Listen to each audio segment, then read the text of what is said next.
Box! Okay na. Ito na. Oh. Uy, yan na. Hihil na. Mukhang hihil na legal na kamao ah. Si Bagol siya. Pero ito. Oh. Maganda palitan. Mukhang may pinaghahandaan pang si pareho ah. Pati mo, ano to? Nagpapakitang ginas kay Rich doon. Sa totoo lang, gusto kong labanan ni ni Santino itong nakaitib eh. Ewan ko kung papalag sila. Naku, yun na. Nag-call out na. Nag-call out. Call out kami. May mensahe mamaya. Okay. So, naghahanda na ba itong si Michael Bagonza para mag-pro? Jesse? Sa totoo lang, hindi ko pa siya nakakausap tungkol dyan. Okay. Pero ano kasi ito, nag-aaral yan ako ng boxing. Nag-aaral ako ng boxing. Ilang taon na ba si Michael Bagonza? 45. 45? Naku. May apo na yan, madam. And then 18 years old. So, may pangarap niya maging professional? Hindi ko sure. Hindi pa sure, no? Baka labasan na ng galit. Kasi yung mga teenage anger. Teenage anger. Pero ito, ay tama yung mga galaw na ngayon. Parang galit pa rin ba? Masipag pa mag-training niya si Michael Bagonza? Hindi ko rin alam. Sino? Ako. Ano si Augusto, talagang Abang namin ito.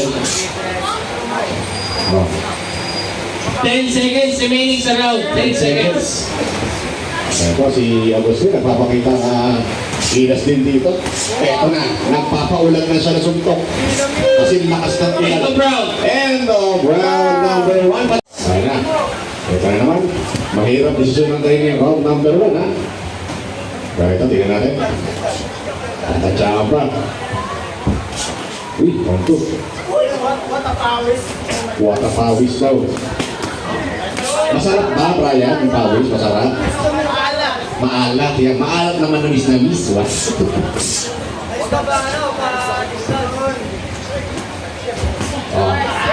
Uy!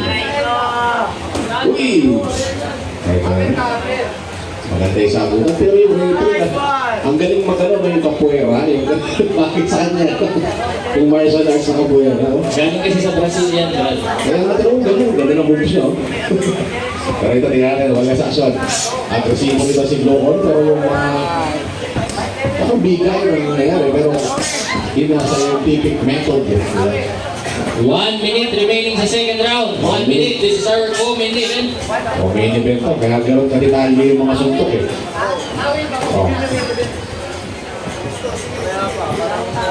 At din si Agustin, ang galing gym to, parang Baruch, no? Oo, galing pa silang Antipolo. Antipolo, layo. Bagay, Rizal din naman yun. Pero pagkagaling ka sa Quezon City, mga 2 oras, no?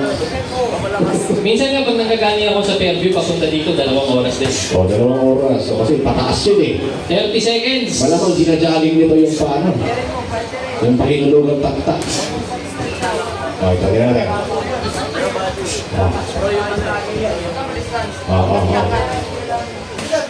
Mabigat talaga yung mga binilitan dito. Uy! Diskarte tol! 10 seconds. 10 seconds! Kaibigan ni Richard yun. Alright! Okay, end of the round. Ayan. Okay, bakpakan na. Last round. Sige. Uy! Maganda to, maganda. Okay. Yeah. Uy! Maganda yung mga palitan dito. Walang umahaya. Uy! Tinawahan doon. Pero nakatayo pa rin siya.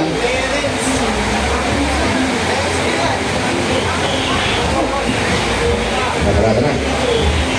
Uy! Hindi nakapasok yun. Pero yung sa ibig sabihin ko, kung sino matira matibay dito.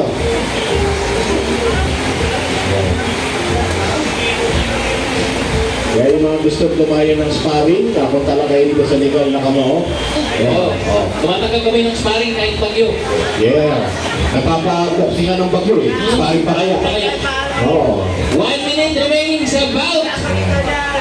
Hindi lang boxing ang pinunta nyo rito, pwede rin kayong mag-swimming pa uwi. Yeah. Harvey Venturina and Roldan Reyes, 6.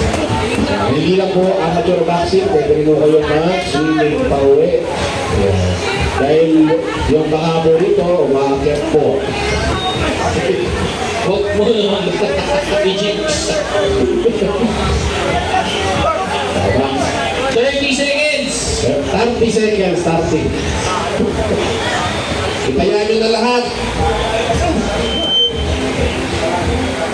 Ayan na, sige. Grabe pa rin, no?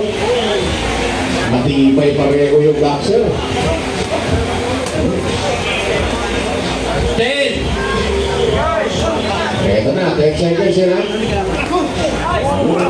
Kung sino rito ang matibay. Kung sino ang 8.